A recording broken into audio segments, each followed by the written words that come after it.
Hello guys, मेरा नाम है रजत प्रकाश और आपका स्वागत है हमारे यूट्यूब चैनल द फिजिकर में। तो गाइस, जैसे कि हमने अपनी पिछली वीडियो में constraints and degree of freedom को देखा था, उसमें हमने डिटेल में डिस्कस किया था उसके डेफिनेशंस और सारे न्यूमेरिकल्स को भी देखा था जो कि डिफरेंट एग्जामिनेशंस में पूछे जाते हैं। तो अभी तक आपने हमारी पिछली वीडियो नहीं देखी है तो प्लीज जरूर चेकआउट करना, लिंक आपको डिस्क्रिप्शन बॉक्स में मिल जाएगा, क्योंकि हम लैग्रेंज एंड हैमिल्टोनियन को पूरा कवर अप कर रहे हैं from the basic to advance level. तो जरूरी है आप सारे डेफिनेशंस को ध्यान से देखें, क्योंकि आज का जो लेक्चर बहुत ही इंपॉर्टेंट होने वाला है, क्योंकि हम जितने भी न्यूमेरिकल्स बनते हैं लैग्रेंजे के रिगार्डिंग उन सभी को देखेंगे, कौन कौन से पॉइंट्स हैं जो कि इंपॉर्टेंट हैं और किस तरीके से क्वेश्चन पूछे जाते हैं घुमा फिरा के, तो वो सभी चीजों को डिटेल में डिस्कस करेंगे। तो उसी के साथ साथ आप लोगों को ये भी बता देना चाहता हूँ कि हमारी पार्टिकल फिजिक्स की प्लेलिस्ट कंप्लीट हो चुकी है एंड हमने क्वांटम मैकेनिक्स को भी स्टार्ट किया था, जहां पर हमने टूल्स ऑफ क्वांटम मैकेनिक्स तक सारी चीजों को कवर अप कर लिया था विद इंपॉर्टेंट न्यूमेरिकल्स।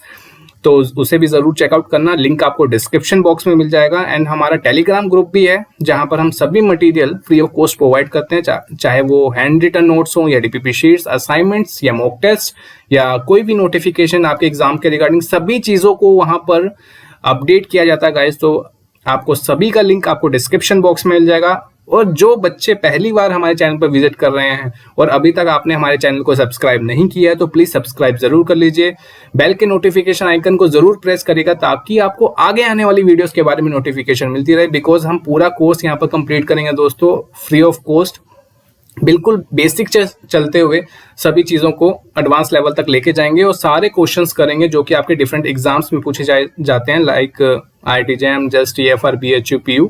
और जो भी बच्चे चाहे वो MSc में हैं, चाहे वो PhD के लिए तैयारी कर रहे हैं, चाहे वो BSc के बाद की फ्यूचर देख रहे हैं, जो भी एंट्रेंस एग्जाम से, सभी का प्रिपरेशन यहाँ पर करवाया जाएगा। तो ज्यादा से ज्यादा शेयर करिए अपने दोस्तों के साथ ताकि वो भी इसका एडवांटेज उठा सकें, ठीक है, और अपना सपोर्ट दिखाइए।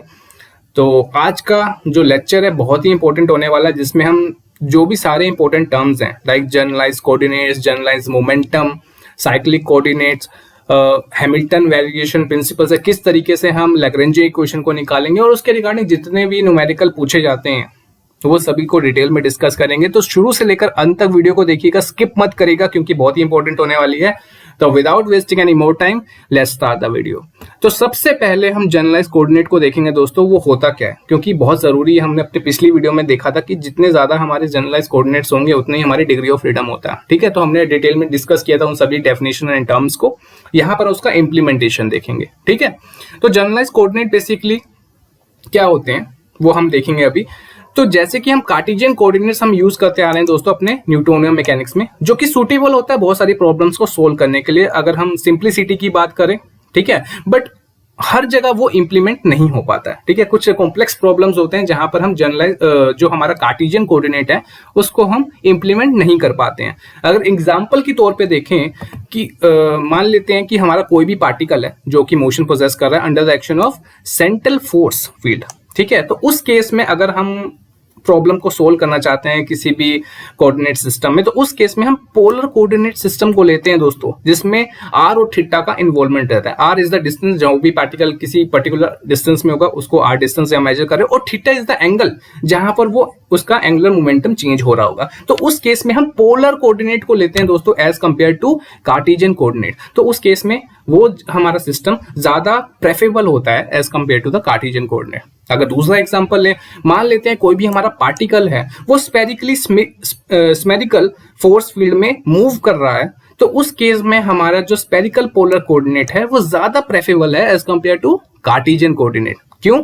क्योंकि r थीटा फाई के इन्वॉल्वमेंट के कारण हम उसके जो स्पेरिकल मूवमेंट को है हम इजिली एक्सप्लेन कर सकते हैं उस कोऑर्डिनेट सिस्टम में as compare to Cartesian coordinate, ठीक है। तो इसलिए हमारा ज्यादा इंपॉर्टेंट है कि हम ऐसे जनरलाइज ऐसे कोऑर्डिनेट सिस्टम को प्रेफर करें, ठीक है, as compare to Cartesian coordinate, जहां पर हम किसी भी पर्टिकुलर प्रॉब्लम को सोल्व कर सकें जब भी हमें जरूरत हो। तो उस टाइप के कोऑर्डिनेट को हम क्या बोलते हैं दोस्तों? जनरलाइज कोऑर्डिनेट बोलते हैं। क्या बोलते हैं? Generalise coordinate. तो हमारा यही एडवांटेज आता है कि हमेशा हमारे पास एक ऐसा कोऑर्डिनेट सिस्टम होना चाहिए as compare to Cartesian coordinate, जो कि कोई भी पर्टिकुलर प्रॉब्लम को सोल्व करने के लिए हेल्पफुल हो। तो उस कोऑर्डिनेट सिस्टम को हम क्या बोलते हैं? जनरलाइज कोऑर्डिनेट, ठीक है। तो इन सभी को हम डिनोट करते हैं बाय Q, ठीक है।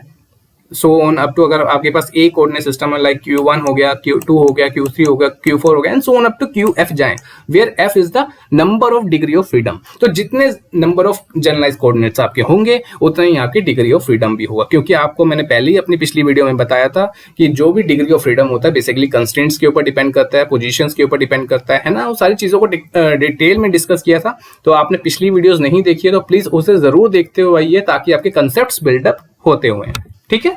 चलिए आगे मूव करते हैं। तो आगे मूव करने से पहले, क्योंकि जब हम लैग्रेंजे की बात करेंगे दोस्तों, तो उस केस में काइनेटिक एनर्जी जरूर यूज होती है, और अगर हम डिफरेंट कोऑर्डिनेट सिस्टम की बात कर रहे हैं तो काइनेटिक एनर्जी भी डिफरेंट होगी in the different coordinate system, ठीक है। तो वो जानना आपके लिए बहुत जरूरी है। तो सबसे पहले हम कार्टेशियन कोऑर्डिनेट की बात कर लेते हैं, जो कि आपको पता ही है 3 कोऑर्डिनेट एक्सिस है आपके पास x y z।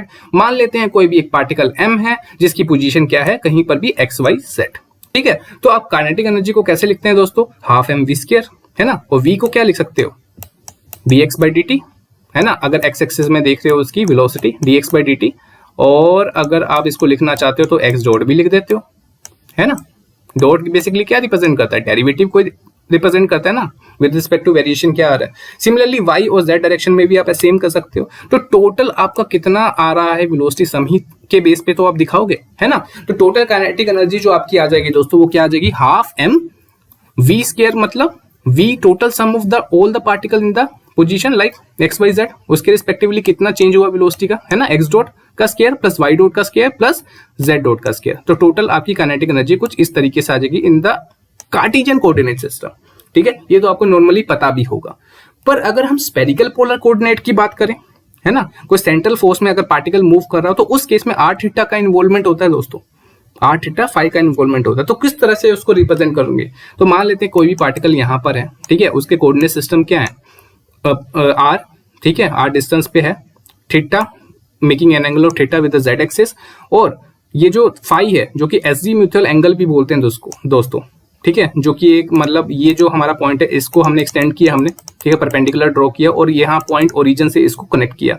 तो ये जो एंगल बन रहा है दोस्तों, ये फाई है जिसको हम एजीम्यूथल एंगल भी बोलते हैं, और ये हमारा 90 डिग्री का एंगल बना रहा है। तो ये सारी चीजें तो हमारी पिक्टोरियली यहाँ पर हैं, हम डिटेल में इसकी पूरी डेरिवेशन में नहीं जाएंगे, जस्ट आपको ये बता रहा हूँ कि r थीटा फाई का सिग्निफिकेंस क्या है यहाँ पर, ठीक है। तो अगर आप अपने कार्टेशियन कोऑर्डिनेट को अगर आप स्फेरिकल पोलर कोऑर्डिनेट में कन्वर्ट करना चाहते हो तो सिंपली जो x y z की वैल्यूज यहाँ पर मैंने डायरेक्टली लिखी है, अगर आप उसको पुट कर दोगे तो आपका जो कार्टेशियन कोऑर्डिनेट का जो काइनेटिक एनर्जी है वो स्फेरिकल पोलर कोऑर्डिनेट की काइनेटिक एनर्जी में कन्वर्ट हो जाएगा, ठीक है। अगर x की वैल्यू आप r sin theta cos phi ले लेते हो और y की वैल्यू आप r sin theta sin phi ले लेते हो और z की वैल्यू r कोस थीटा ले लेते हो, और ये सारी वैल्यूज को आप यहाँ पुट कर दोगे जो कि कार्टेशियन कोऑर्डिनेट वाली है, तो आपकी कुछ काइनेटिक एनर्जी इस तरीके से आ जाएगी जो कि आप स्फेरिकल पोलर कोऑर्डिनेट में यूज कर सकते हैं, ठीक है। इज इट क्लियर, ये सारी चीजें लिख लीजिए दोस्तों, kinetic energy different in different coordinate system, क्योंकि ये सारी डायरेक्टली यूज होने वाली हैं, ठीक है। इसकी डेरिवेशन में जाएंगे तो कोई फायदा नहीं है क्योंकि ये मैथमेटिकल टर्म्स हैं, ठीक है, डायरेक्टली आपको याद होनी चाहिए। इज इट क्लियर, चलिए आगे मूव करते हैं। अब सिलेंड्रिकल कोऑर्डिनेट सिस्टम में देख लेते हैं कि काइनेटिक एनर्जी की वैल्यू क्या होगी, ठीक है। मान लेते हैं वही हमारे पास कोऑर्डिनेट सिस्टम हमारे पास x y एंड z, ठीक है। तो इस केस में हमारे जो वेरिएबल्स हैं दोस्तों वो क्या है, r थीटा एंड z। वहां पर क्या था, r theta and phi in the spherical polar coordinate. Cylindrical coordinate system में आपके पास जो है हमारे पास variable r theta and z है, ठीक है। जहां पर ये जो z है दोस्तों वो क्या रिप्रेजेंट कर रहा है, is the distance from along the x axis फ्रॉम xy प्लेन। आप देख सकते हैं ये x एक्सिस है, ठीक है, सॉरी z एक्सिस है, और ये xy प्लेन में उसके डिस्टेंस को डिनोट करता है, दैट इज z। अगर r की बात करें दोस्तों, r is basically measure the distance from z axis, ठीक है। ये रेडियस जो आप देख सकते हो ये वाला, ये r ही मेजर कर रहा है, ठीक है। और थीटा क्या बेसिकली बता रहा है आपको दोस्तों कि जो एंगल r के द्वारा बनाया जा रहा है विद x एक्सिस, ये वाला आप देख सकते हो, ये जो एंगल है थीटा जो कि ब्लू से भी हाईलाइट करके मैंने बताया, ये theta angle made by r with x axis with which will explain the rotation about z axis. मतलब z एक्सिस के अराउंड जो रोटेशन हो रही है और ये जो एंगल बन रहा है x एक्सिस के अराउंड, वही हमारा ये थीटा एंगल बता रहा है दोस्तों, ठीक है। तो r थीटा z का जो था सिग्निफिकेंस मैंने इस पिक्चर के थ्रू आपको बताने की कोशिश की। अगर आप x की वैल्यू r कोस थीटा ले लोगे एंड y की वैल्यू r साइन थीटा ले लोगे और z की वैल्यू z ही रहने दोगे और इसको आप पुट कर दोगे अपने कार्टेशियन कोऑर्डिनेट सिस्टम में, ठीक है। यहाँ पर एक्स डॉट है दोस्तों, वाई डॉट है, यहाँ पर जेड डॉट है, तो आपको इसका डेरिवेटिव करना पड़ेगा दोस्तों, ठीक है। ऐसे नहीं कि एक्स वाई जेड है तो सीधा पुट कर दोगे, क्योंकि वेलोसिटी है दोस्तों, ये तो डिस्टेंस है ना, वेलोसिटी में तो कन्वर्ट करना पड़ेगा, डेरिवेटिव करोगे इसका। तो मैंने यहाँ पर डेरिवेटिव करके भी बता दिया आपको, ठीक है। एक्स डॉट और वाई डॉट करोगे इसका, है ना, प्रोडक्ट रूल लगेगा, आपको पता ही है। तो वो चीजें आपने सीधा यहाँ पर डालनी है और यहाँ पर पुट कर दोगे, तो आपका फाइनली जो आ जाएगा kinetic energy in the cylindrical coordinate system, वो कुछ इस तरीके से होगा, T is equal to half m r dot का square plus r square theta dot का स्क्वायर प्लस z डॉट का स्क्वायर। तो यहाँ पर आप देख सकते हैं दोस्तों कि r डॉट का स्क्वायर किसके बराबर है, रेडियल वेलोसिटी है यहाँ पर, ठीक है। r स्क्वायर थीटा डॉट का स्क्वायर किसके इक्वल होता है, टेंजेंशियल वेलोसिटी है यहाँ पर दोस्तों, और z डॉट का स्क्वायर यहाँ पर linear along the z axis को डिनोट करता है। तो ये सारी टर्म्स आपको पता होनी चाहिए कि किसका क्या इंपॉर्टेंस है, जो कि मैंने यहाँ पर कंसीडर कर दिया। तो ये सारे जो काइनेटिक एनर्जी है, चाहे वो सिलेंड्रिकल के लिए हो, ठीक है, चाहे वो स्फेरिकल पोलर कोऑर्डिनेट के लिए, चाहे वो आप कार्टेशियन कोऑर्डिनेट्स के लिए, तो आपको डायरेक्टली आपको काइनेटिक एनर्जी वहां पर सीधा लिख देनी है दोस्तों, ठीक है। ये आपको पता होनी चाहिए, प्लीज इसको नोट डाउन कर लो ताकि आपको दिक्कत ना हो, पॉज करके आराम से लिख लीजिए। ओके, चलिए आगे मूव करते हैं। अब हम बात करते हैं दोस्तों जनरलाइज वेलोसिटी की। हमने जनरलाइज कोऑर्डिनेट के बारे में बात कर लिया, उसके रिलेटेड जो डिफरेंट काइनेटिक एनर्जी यूज किए जाते हैं कोऑर्डिनेट सिस्टम में, उसको देख लिया। अब वेलोसिटीज को देख लेते हैं दोस्तों। तो अगर हम टोटल टाइम डेरिवेटिव करें हम अपने जनरलाइज कोऑर्डिनेट्स का, अगर हम टोटल टाइम डेरिवेटिव करें अपने जनरलाइज कोऑर्डिनेट्स का, तो वो क्या कहलाता है दोस्तों, जनरलाइज वेलोसिटीज कहलाता है, ठीक है। ऑब्वियस ही बात है, dx बाई dt क्या होता है, वेलोसिटी तो होती है। तो जितने सारे जनरलाइज कोऑर्डिनेट हैं उसका अगर टोटल टाइम डेरिवेटिव ले लूं तो वो तो जनरलाइज वेलोसिटी कहलाएगा, है ना।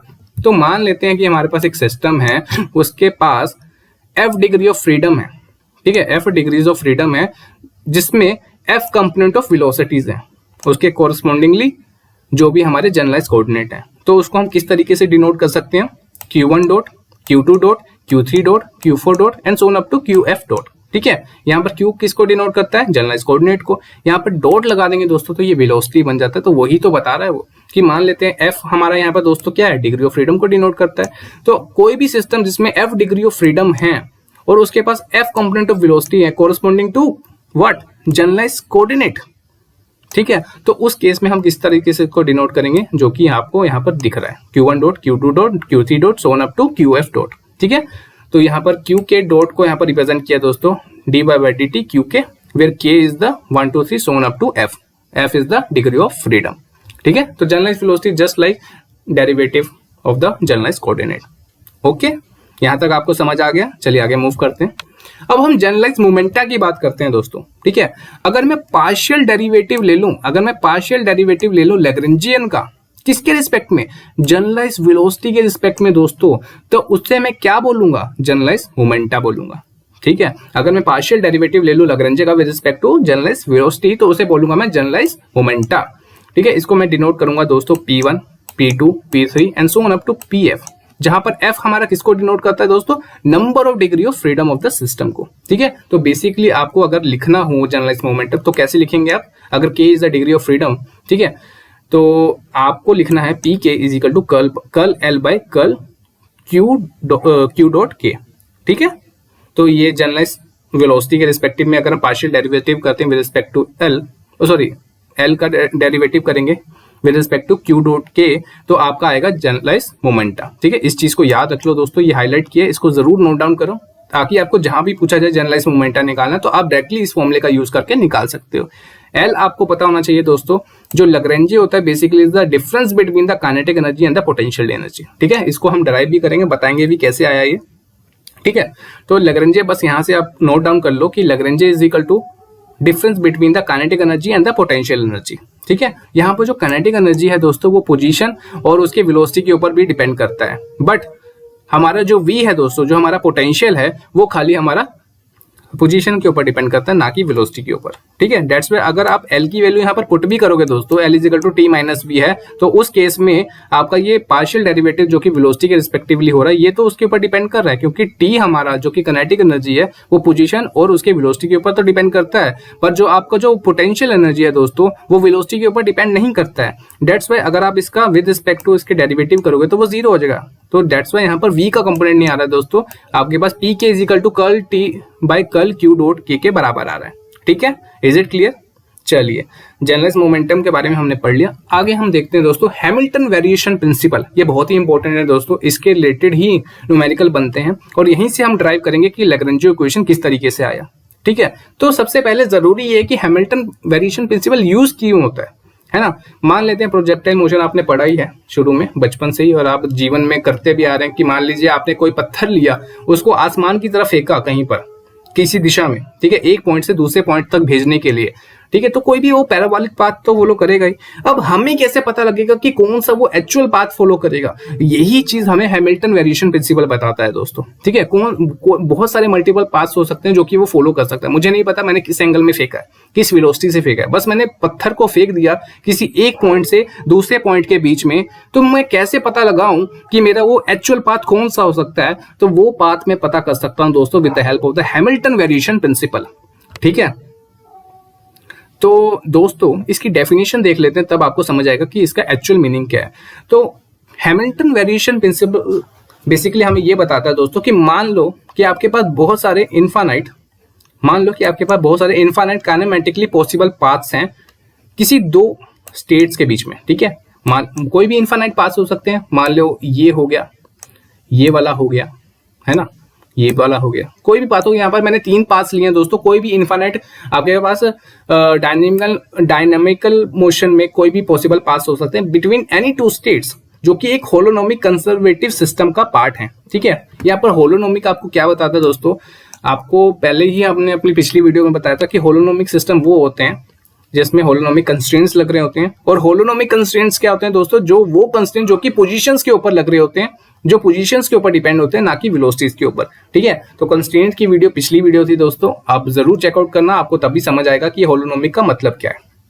और कंजर्वेटिव सिस्टम की बात करें दोस्तों, कंजर्वेटिव सिस्टम हमारे वो मैकेनिकल सिस्टम होते हैं जहां पर सारी जो हमारी फोर्सेस जो ड्राइव होती हैं वो स्केलर पोटेंशियल फंक्शन से होती हैं। ठीक है, तो कहने का मतलब यही है कि मान लेते हैं कि हमारे पास इनफाइनाइटली नंबर ऑफ हमारे पास पाथ्स हैं, डायनेमिकल पाथ्स हैं बिटवीन द एनी 2 पॉइंट्स। ठीक है, जो कि एक होलोनोमिक कंजर्वेटिव सिस्टम का पार्ट है। तो उस पाथ में अगर हम kinetic energy and potential energy का डिफरेंस लें और उसका टाइम इंटीग्रल करें, अगर वो स्टेशनरी आता है तो उस केस में हम कह सकते हैं कि वही हमारा एक्चुअल पाथ है जो कि वो पाथ फॉलो करना चाहता है हमारा ट्रैजेक्टरी में। ठीक है, मतलब उसका वेरिएशन अगर हम करें इंटीग्रल का, वो 0 के बराबर आएगा मोटा मोटा। अगर हम दूसरी भाषा में कहें, अगर हम उसका वेरिएशन देखें, इंटीग्रल करें उसका काइनेटिक एनर्जी और पोटेंशियल एनर्जी का डिफरेंस जो है हमारा इंटीग्रल किया हमने, टाइम इंटीग्रल, अगर उसका वेरिएशन देखें तो अगर वो 0 के बराबर आ जाता है तो हम कहेंगे कि वो हैमिल्टन वेरिएशन प्रिंसिपल को ओबे करता है। उसके बेसिस पे हम फाइंड आउट कर सकते हैं कि कौन सा हमारा एक्चुअल पाथ है। Is it clear? ठीक है, तो ये इसका एनालिटिकल पाथ है दोस्तों। एनालिटिकली हम किस तरीके से लिख सकते हैं? T1 T2 जो हमारे 2 पॉइंट्स ऑफ सिस्टम है उसको हमने डिनोट किया T1 एंड T2, जहां पर हमारा पोटेंशियल और काइनेटिक एनर्जी और पोटेंशियल डिफरेंस हमने लिया है इसमें। ठीक है, और वो किसके बराबर होना चाहिए दोस्तों? एक्सट्रीमम के बराबर होना चाहिए या स्टेशनरी होना चाहिए। स्टेशनरी मैंने उस पॉइंट को मेंशन किया है यहाँ पर, आप जैसे कि देख सकते हैं, है ना, the time integral of the difference of the kinetic energy and the potential energy is stationary. ठीक है, स्टेशनरी या एक्सट्रीमम कह सकते हैं। एक्सट्रीमम का मतलब क्या हो सकता है? वो पाथ के अलोंग आइदर वो एनर्जी मिनिमम हो या मैक्सिमम हो, उन दोनों के बीच में ना हो। अगर उन दोनों के बीच में होगा दोस्तों, वो फॉरबिडन पाथ को डिस्क्राइब करेगा, मतलब वो पाथ एलिजिबल नहीं है, वो पाथ वो फॉलो नहीं करेगा पार्टिकल जो हम जिस तरीके से उसको फेंक रहे थे। तो एक्चुअल पॉसिबल पाथ को अगर हमने डिस्क्राइब करना है बिटवीन द टू पॉइंट्स, तो उसके लिए जरूरी है दोस्तों कि आपका जो काइनेटिक एनर्जी और पोटेंशियल एनर्जी का जो डिफरेंस है टाइम इंटीग्रल का, वो स्टेशनरी होना चाहिए। और अगर हम उसका वेरिएशन भी देखें इंटीग्रल का, वो 0 के बराबर हो, तो उस केस में हम बोलेंगे कि वो हमारा हैमिल्टन वेरिएशन प्रिंसिपल को ओबे कर रहा है। ठीक है, तो अगर आप इसका टाइम इंटीग्रल का वेरिएशन भी देखेंगे दोस्तों, जिसको एक्शन भी बोलते हैं, ठीक है, इसका अगर आप वेरिएशन भी देखोगे, वेरिएशन हमने डेल्टा से शो किया दोस्तों, ये आप देख सकते हैं, डेल्टा हमने इंटीग्रल का किया तो वो 0 के बराबर आया। ठीक है, तो यही हमारा हैमिल्टन वेरिएशन प्रिंसिपल को शो करता है, जो कि आप इस तरीके से भी देख सकते हैं। ठीक है, तो इसको नोट डाउन कर लो। इसी के बेसिस पे हम आगे ड्राइव करेंगे अपना लैग्रेंज इक्वेशन। ठीक है, तो जैसे कि हमने अपनी ये वाले पॉइंट से हम इसी चीज को आगे एक्सटेंड करने वाले हैं दोस्तों। ठीक है, तो थोड़ा ध्यान से देखना किस तरीके से हम इसको आगे एक्सपेंड करेंगे और हम लैग्रेंज इक्वेशन तक पहुंचेंगे। ठीक है, तो डेल आई बेसिकली एक्शन को ही रिप्रेजेंट करता है, जो वेरिएशन हमारा टाइम इंटीग्रल का बिटवीन द 2 पॉइंट्स, और उसमें काइनेटिक एनर्जी और पोटेंशियल एनर्जी का डिफरेंस लेके चल रहे हैं। ठीक है, तो वेरिएशन ऑफ देख रहे हैं जो कि हमारा 0 के बराबर था। ठीक है, पहले जैसे कि मैंने बता रखा था दोस्तों कि हमारा जो काइनेटिक एनर्जी है वो हमारा पोजीशन और वेलोसिटी के ऊपर डिपेंड करता है, और जो हमारा पोटेंशियल एनर्जी है दोस्तों वो पोजीशन के ऊपर ही डिपेंड करता है, वेलोसिटी के ऊपर नहीं डिपेंड करता है। ठीक है, जो फंक्शन है उसका वो हमने यहाँ पर लिख दिया। ठीक है, क्योंकि हम वेरिएशन देख रहे हैं दोस्तों टाइम इंटीग्रल का, तो हमने इसको कर दिया अंदर, मल्टीप्लाई कर दिया दोनों से। ठीक है, अब इसका पार्शियल डेरिवेटिव तो होगा क्योंकि जो कि हमारा काइनेटिक एनर्जी और पोटेंशियल एनर्जी जिस फंक्शन पे डिपेंड करता है। ठीक है, तो उसका वेरिएशन तो देखेंगे। तो यहाँ पर हम यूलर इक्वेशन के बेसिस पे हम इसको एक्सपेंड करेंगे दोस्तों। आपको पता है, आपने मैथमेटिकली पढ़ रखा होगा, तो अगर आपका एफ कोई भी है जो कि फंक्शन है एक्स वाई जेड का, तो उसको किस तरीके से आप एक्सपेंड करते हैं, curl F by curl X delta X plus curl F by curl Y delta Y plus curl F by curl Z delta Z. तो उसी तरीके से हम इन सभी कोऑर्डिनेट्स को भी, जो कि किसी का फंक्शन है, उसको हम इसको एक्सपेंड करेंगे। तो कुछ इस तरीके से हमने एक्सपेंड कर दिया, आप जैसे कि देख सकते हैं ऊपर वाले ही सेम टर्म्स को हमने इस तरीके से लिखा है by the expansion of Euler equation. ठीक है, तो हमने क्या किया दोस्तों, यहाँ पर नेगेटिव वाला टर्म यहाँ पर अंदर ले आए। ठीक है, और पॉजिटिव वाला टर्म यहाँ पर हमने कर दिया, रीअरेंज कर दिया, बस और कुछ नहीं किया, और इंटीग्रल को अलग अलग करके लिख दिया, जैसा कि आप देख सकते हैं ऊपर वाली इक्वेशन से। ठीक है, अब हम क्या करेंगे दोस्तों, हम समेशन लेंगे दोनों साइड में, ताकि हम सभी पार्टिकल्स को इंक्लूड कर सके हमारे सिस्टम में, तभी तो हम टोटल इक्वेशन निकाल सकते हैं, इक्वेशन ऑफ मोशन निकाल सकते हैं लैग्रेंज की, है ना। हमने टोटल इक्वेशन निकालनी है, फाइनल इक्वेशन निकालनी है, इसलिए जरूरी है कि हम सभी पार्टिकल्स को इंक्लूड करें हम अपने सिस्टम के। ठीक है, तो हमने यहाँ पर समेशन लगा दिया दोस्तों, और कुछ नहीं किया। आप देख सकते हैं यहाँ पर समेशन लगाना था और कुछ नहीं किया, वही चीज यहाँ पर अलग से करके हमने यहाँ पर लिख दी है। ठीक है, बहुत आसान है। और यहाँ पर जो डेल्टा क्यू के था इसको कॉमन ले लिया दोस्तों यहाँ पर बाहर करके। ठीक है, ताकि आप इजीली अंदर सारी टर्म्स को लिख सकें, और कुछ नहीं किया हमने। ठीक है, तो जैसे कि आप देख सकते हैं दोस्तों, ये सेकंड इंटीग्रल है, ये वाला जो सेकंड इंटीग्रल है यहाँ पर हम लगाएंगे दोस्तों बाय पार्ट्स की मदद से इसको सोल्व करेंगे। ठीक है, तो पहला जो हमारा टर्म है ये है, और सेकंड टर्म हमारा ये है, जिसको मैंने फर्स्ट एंड सेकंड करके भी लिख दिया है। ठीक है, तो इस पार्ट को सेपरेटली सोल्व करेंगे दोस्तों बाय पार्ट्स। आपको पता है कैसे सोल्व करते हैं, पहले टर्म को एज इट इज रखते हैं, है ना, दूसरे टर्म का करते हैं हम इंटीग्रेशन, माइनस इंटीग्रेशन करेंगे, पहले टर्म का करेंगे डेरिवेटिव, दूसरे टर्म का इंटीग्रेशन। ठीक है, ओवरऑल इंटीग्रेशन तो होती है। ठीक है, तो वही चीज यहाँ पर अप्लाई की है दोस्तों। यहाँ पर अगर हम देखेंगे दोस्तों, आप देखोगे इसका जो ये डेरिवेटिव और इंटीग्रेशन तो कट जाएगा। ठीक है, तो आपको पता है ये कट ही जाता है ओवरऑल, है ना। तो अगर आप इसका इंटीग्रेशन, आप इसका वेरिएशन खोलोगे दोस्तों डेल क्यू के का T2 से T1 में, तो आपका वो 0 आएगा, क्योंकि ये तो आपके फिक्स्ड पॉइंट है, यहाँ तो कोई चेंज ही नहीं आ रहा है ना। तो डेट्स वाई ये तो हमारे 0 ही हो जाएंगे। बाकी वाली जो टर्म है दोस्तों उसको एज इट इज हम नीचे उतार देंगे, इसका भी इंटीग्रेशन डेरिवेटिव इंटीग्रेशन कट के हमारा ये आ जाएगा, और बाकी सारी टर्म भी एज इट इज आ जाएगी नीचे। ठीक है, अब ये जो आपने इंटीग्रेशन सोल्व किया दोस्तों, फाइनली इसको टोटल करके मैंने लिख लिया यहाँ पर, जो कि यहाँ से ही मैंने लिया था, है ना। इसको जो वाला इंटीग्रेशन पार्ट था हमारा ये वाला, इसको तो मैंने यहाँ पर सोल्व किया, एंड फाइनली ये जो वैल्यूज आई आपकी ये वाली, ठीक है, इसको हमने ऐड करके फाइनली यहाँ पर लिख दिया। ठीक है, कुछ नहीं है सर, मैथमेटिकल टर्म्स हैं, बस आपको सोल्व करना आना चाहिए सर, बहुत इजी है। बस ये सारे नोट्स आपको मिल जाएंगे, फाइनली आप पॉज करके भी सारा कुछ नोट डाउन कर सकते हो। ठीक है, तो फाइनली हमारे पास कुछ इस तरीके से आया था दोस्तों, समेशन और सारे टर्म्स को इंक्लूड करते हुए कुछ इस तरीके से फाइनल रिजल्टेंट आया था। ठीक है, अब हमने क्या करना है दोस्तों, अब ये देखिए, समेशन आप बाहर निकाल दीजिए। ठीक है, समेशन दोनों साइड कॉमन है तो बाहर निकाल दीजिए। टाइम इंटीग्रल भी लिया हुआ दोस्तों T1 to T2, यहाँ पर भी T1 to T2 है तो कॉमन ले लीजिए। ठीक है, तो यहाँ पर आपके पास क्या आ जाएगा, डेल क्यू के भी बाहर निकाल दीजिए। ठीक है, और बाकी सारी टर्म को अंदर ले लीजिए, कुछ इस तरीके से आपके पास आ जाएगा। ठीक है, अब अगर आपका इंटीग्रल इक्वल टू 0 है दोस्तों, तो उसके अंदर का फंक्शन भी तो इक्वल टू 0 आप लिख ही सकते हो, ऑब्वियस ही बात है। तो उसी को ही हमने अलग से करके यहाँ पर लिख लिया, curl Q K T minus B minus D by D T curl T by curl Q dot K is equal to 0 के बराबर हो गया। ठीक है, अब चीज करेंगे, कुछ चीज हम इसको फाइंड आउट करेंगे, curl T by curl Q dot K की वैल्यू निकालेंगे। ठीक है, यहाँ पर आप देख सकते हैं दोस्तों, इसको थोड़ा एक्सपेंड करेंगे। ठीक है, curl by curl Q dot T minus B का अगर हम करते हैं, ठीक है ना, तो इसको एक्सपेंड करेंगे, कुछ इस तरीके से लिख सकते हैं, दोनों को अलग अलग करके इसका डेरिवेटिव कर सकते हैं with respect to Q dot के।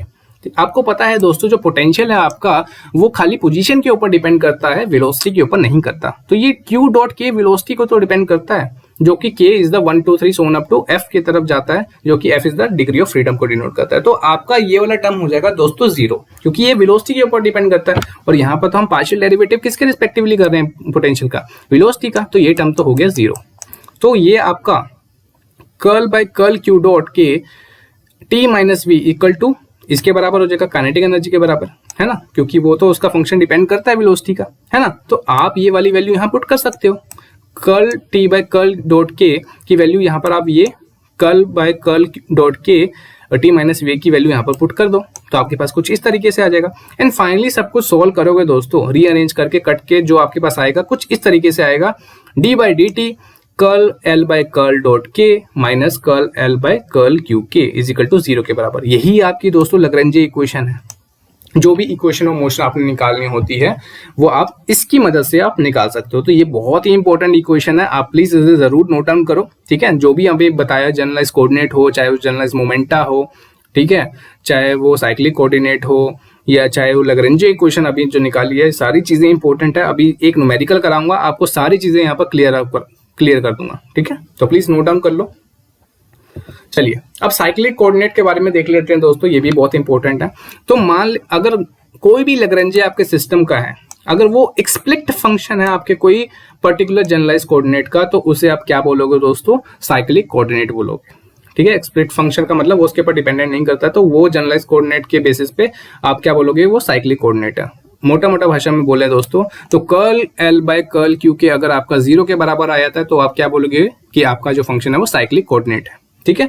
यहाँ पर अगर आप लैग्रेंज इक्वेशन भी लेते हो दोस्तों, d by D T curl L by curl Q dot k minus curl L by curl Q k is equal to zero के बराबर। यहाँ पर आपको पता है दोस्तों, ये वाला टर्म आपका किसका रिप्रेजेंट करता है, जनरलाइज मोमेंटा का, जो कि मैंने यहाँ पर करके भी लिखा है। और ये वाला टर्म अगर आपका जीरो के बराबर आ जाता है, जो कि मैंने यहाँ पर भी अलग से करके लिखा हुआ, तो आप क्या बोलोगे कि आपका साइक्लिक कोऑर्डिनेट है ना। तो इसका मतलब क्या होगा कि ये वाला term D by D T curl L by curl Q dot K is equal to zero के बराबर है ना, यही आप बोलोगे ना। तो अगर आपको कोई भी डेरिवेटिव, अगर किसी कोई भी फंक्शन का जो डेरिवेटिव है अगर वो जीरो के बराबर है, तो आप क्या बोलोगे, वो कांस्टेंट है ना, यही बोलोगे ना, कोई चेंज ही नहीं आ रहा ना, वेरिएशन हो रहा है ना। डेरिवेटिव का मतलब क्या होता है कि rate of change of time with respect to time, वो लैग्रेंज ही चेंज नहीं हो रहा है थ्रू आउट द मोशन, तो आप क्या बोलोगे कि वो कांस्टेंट है। तो वही चीज यहाँ पर दर्शाने की जरूरत है कि आपको वो कंजर्व है, वो चेंज नहीं हो रहा है, तो यहाँ पर कंजर्वेशन की बात भी आएगी। तो अगर आपको वो साइक्लिक कोऑर्डिनेट जिस पॉइंट में भी जिस कोऑर्डिनेट के रिस्पेक्टिवली होगा, तो वहां पर आप कंजर्वेशन मोशन का भी डिस्क्राइब कर सकते हो, ठीक है। आगे हम डिस्कस करेंगे with the help of the example. चलो एक एग्जाम्पल देख लेते हैं, जिसमें हमने अभी तक जितना कुछ सीखा है उसको हम यहाँ पर इंक्लूड करने की कोशिश करेंगे, ठीक है। चलिए यहाँ पर अब देखते हैं, यहाँ पर आपको एक लैग्रेंज दिया हुआ है दोस्तों। यहाँ पर देखो टी माइनस वी होता है, तो ये आपका क्या है दोस्तों, सारा टी है, और ये आपके पास क्या है, वी, ठीक है। आप देख सकते हो L is equal to half M X dot का स्क्वायर प्लस वाई डॉट का स्क्वायर प्लस जेड डॉट का square minus half K X square plus Y square, ठीक है। क्वेश्चन क्या पूछ रहा है, what will be the generalise coordinates, velocity, momentum, cyclic coordinate, और आप बताओ कि डिस्कशन करना आपको कंजर्वेशन ऑफ मोमेंटम के बारे में, और फाइनली आपको लिखना है इसकी इक्वेशन ऑफ मोशन के बारे में। तो सारा कुछ जितना अभी तक पढ़ा है सब कुछ इस क्वेश्चन में हम पूछ रहे हैं, ठीक है। तो आप बताइए कि कितने आपके पास जनरलाइज कोऑर्डिनेट है ना। आप देख सकते हो x है, y है एंड z है, तो ऑब्वियस ही बात है आपके पास 3 जनरलाइज कोऑर्डिनेट है ना। आप देख सकते हो q1 is equal to x, q2 is equal to y, q3 is equal to z, तो 3 जनरलाइज कोऑर्डिनेट है, तो आंसर आपका आ जाएगा 3।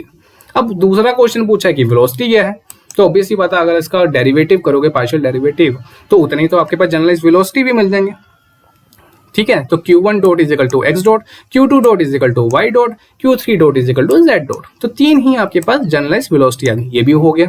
अब मोमेंटा की बात कर लेते हैं। आपको बताया था कि आपका मोमेंटा किसके बराबर होता है, generalize momenta curl L by curl Q K के बराबर, कर्ल क्यू डॉट के बराबर होता है। तो यहाँ पर x y z आपके पास 3 आपके पास जनरलाइज कोऑर्डिनेट्स हैं, तो उसके बेसिस पे आप उन चीजों को चेंज करोगे। तो px is equal to curl L by curl x dot, P Y is equal to curl L by curl Y dot, P Z is equal to curl L by curl Z dot, ठीक है। तो उसके basis पे आपने इस Lagrange का partial derivative करना है with respect to X dot, Y dot and Z dot. तो आपके पास आ जाएगा P X is equal to M X dot, P Y is equal to M Y dot, P Z is equal to M Z dot, तो ये आपका निकल जाएगा generalize momenta. Is it clear? ये सारी चीजें अभी पढ़ के निकले हैं दोस्तों, प्लीज इसको ध्यान से देखिए, सही से करिए ताकि आपकी कोई गलती ना हो।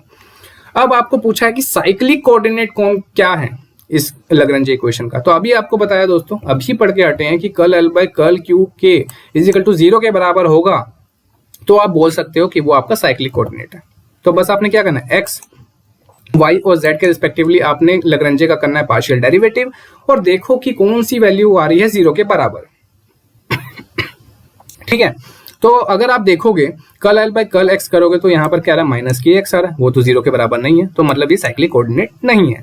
Curl L by curl Y करोगे तो माइनस के वाई आ रहा है, तो भी वो साइक्लिक कोऑर्डिनेट नहीं है, इक्वल टू 0 नहीं आ रहा है। पर curl L by curl Z कर रहे हो तो वो 0 के बराबर आ रहा है दोस्तों, है ना। आप देख सकते हो यहाँ पर z डॉट है और z तो है ही नहीं है, तो ये साइक्लिक कोऑर्डिनेट है दोस्तों। 0 की वैल्यू आ रही है लैग्रेंज की विद रिस्पेक्ट टू z, तो ये साइक्लिक कोऑर्डिनेट हो गया। और मैंने क्या बोला था कि अगर कंजर्वेशन भी देखना है मोमेंटा का तो उसी के रिस्पेक्टिवली देखोगे जहां पर साइक्लिक कोऑर्डिनेट बन रहा हो।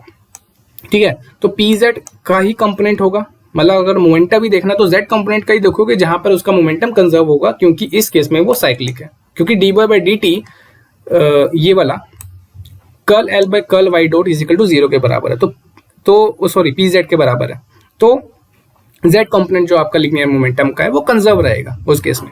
ठीक है, अब आपको निकालना है दोस्तों लैग्रेंज इक्वेशन, किसके रिस्पेक्टिवली, x और y के रिस्पेक्टिवली, है ना। क्योंकि z के बेसिकली तो वहां पर क्या है, साइक्लिक कोऑर्डिनेट है, वो तो 0 के बराबर है ना। तो dy by dt curl L by curl X dot minus curl L by curl X is equal to 0 के बराबर है। ठीक है, तो curl L by curl X dot की वैल्यू आप निकाल चुके दोस्तों, यहाँ पर क्या है एम एक्स डॉट। ठीक है, यहाँ पर पुट कर दीजिए, curl L by curl x आप निकाल चुके हो, माइनस के एक्स, यहाँ पर सारी वैल्यूज पुट करोगे तो आपका फाइनल लैग्रेंज इक्वेशन क्या आ जाएगा, motion m x double dot plus k x is equal to 0। Similarly y के रिस्पेक्टिवली निकाल लोगे तो आपकी वैल्यू कुछ इस तरीके से आ जाएगी।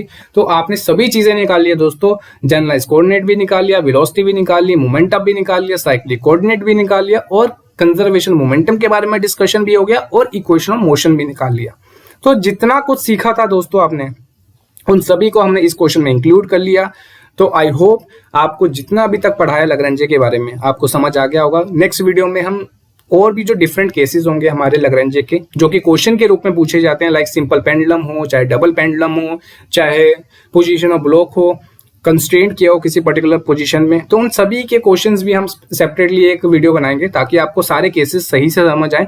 अगर अभी तक आप वीडियो देख रहे हैं और आपको अच्छा लगा हो तो प्लीज लाइक जरूर करेगा और शेयर करेगा अपने दोस्तों के साथ भी, ताकि वो भी इस वीडियो का फायदा उठा सकें। और सब्सक्राइब जरूर करिएगा अभी तक आपने अगर सब्सक्राइब नहीं किया है, क्योंकि आगे भी ऐसी ही बढ़िया वीडियो आती रहेंगी और आपका कोर्स हम पूरा टाइम पे कंप्लीट करने की कोशिश करेंगे।